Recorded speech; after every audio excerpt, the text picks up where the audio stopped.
Hello there, very good afternoon to you. Welcome to Lunchtime News. We are coming to you live from the Newsfirst studio here in Colombo. Let's start off with a look at the headlines.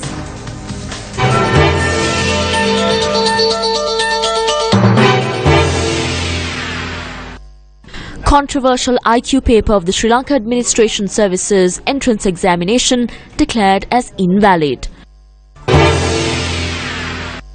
Motor accident involving the vehicle of UPFA MP Vimalavira Disanayake claims the life of one. 18 people, including 7 children, injured in a motor accident in Mundalama. Now to your lead story this afternoon. The Ministry of Education has decided to cancel the IQ test of the open examination of the State Administrative Service and conduct the examination once more. The Ministry of Public Administration and Management says that candidates will have to resit the IQ paper that was held as part of the entrance exam for the Sri Lanka Administrative Services. Secretary to the Ministry, J.J. Ratnasiri, said that the IQ paper held on the 24th of September had contained 15 questions that had been taken off a book published by a tuition master.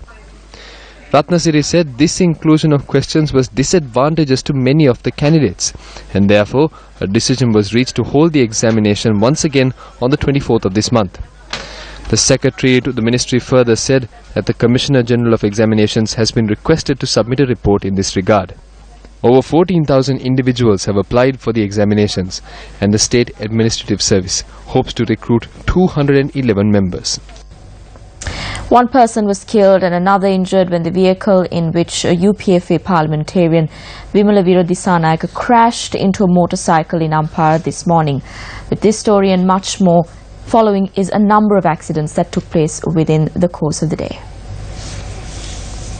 According to police, UPFA parliamentarian Vimalavira Disanayake was travelling in the vehicle at the time of the crash. The driver of the vehicle has been arrested by police and further investigations are being carried out. The victims are residents of Ampara.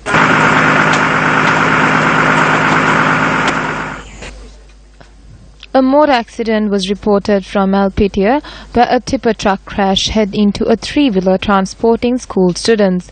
According to police, 13 school students were in the three-wheeler at the time of the accident.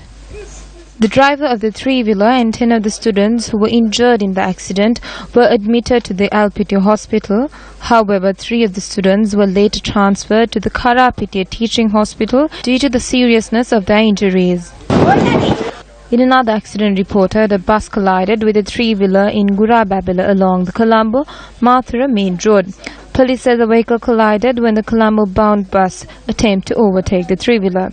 The driver of the three-wheeler and 2 women passengers who were critically injured have been admitted to the Mathura hospital. 18 people, including 7 children, were injured in a motor accident in Mundalama between a bus and a truck.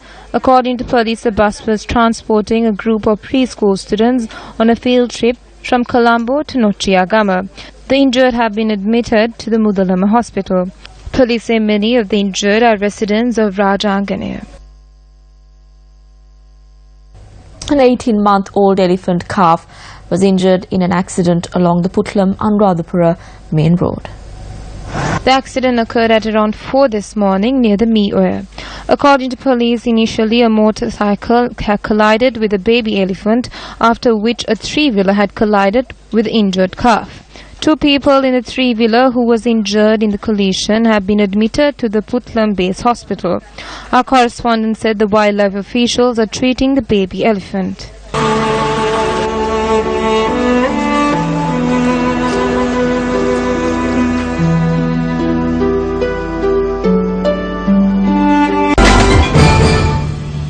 On the political front, Minister of Lands and Parliamentary Reforms Gayantha Karunatilaka expressed his views on the timber project between Sri Lanka and the United States. The minister expressed these views at the ceremony to celebrate the 95th anniversary of the Government Surveyors Association. Minister of Lands Gayantha Karunatilaka was invited to the event. The trade union of the surveyors expressed their opposition against the trade deal which was struck between Sri Lanka and the United States. The reason why there is a need to introduce Trimble is because it will become easier to obtain information on people who own land. This is the reason why the Surveyors Department has sought their assistance. This system also calls for biometric and retinal scans of all the landowners, and this data will be stored in America. We have continuously said that this is not good because this gives way to access to all the information of the landowners from America. All I have to say is that there is no need to be afraid of the name Trimble, because we have in fact gathered all the information we need of the project following rounds of decisions with the Economic Committee and the Prime Minister's Ministry with regard to this, in order to put the suggestions forward to the Cabinet for discussions. When we see these suggestions, we see that there are two challenges. There are people who have waited for hundreds of years to ensure that they get their land deeds before they die.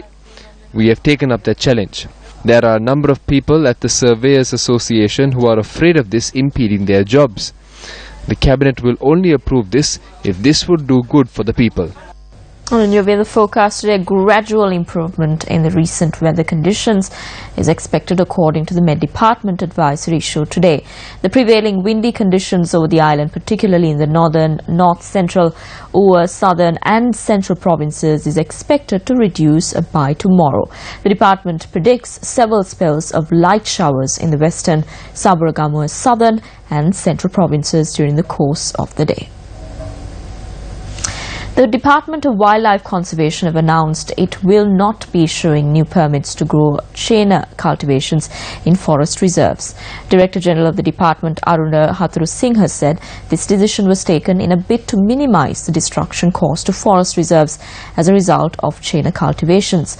The Department of Wildlife Conservation had issued permits for families who engaged in the Chena cultivation over the generations, and these families were provided with 2 acres of forest land for them to carry out their cultivation activities. However, the Director General added that the new rule will not affect those existing permit holders in any manner. 15 people are dead and at least 30 injured in a stampede at a narrow foot overbridge near a local train station in Mumbai after heavy rains this morning. The incident took place around 10:45 a.m. during rush hours near the lower Parel and Elphinstone stations, and early visuals showed people on the ground, many not moving at all, and attempts to revive them with water and first aid. Passengers were seen carrying the injured down the bridge, and the 2 train stations are used by most of the commuters in Mumbai, as there are a large number of offices in the area. We wrap up today's edition of Lunchtime News with footage of a robbery which was recorded via mobile phone in a shop in Alutgama that was captured on CCTV cameras.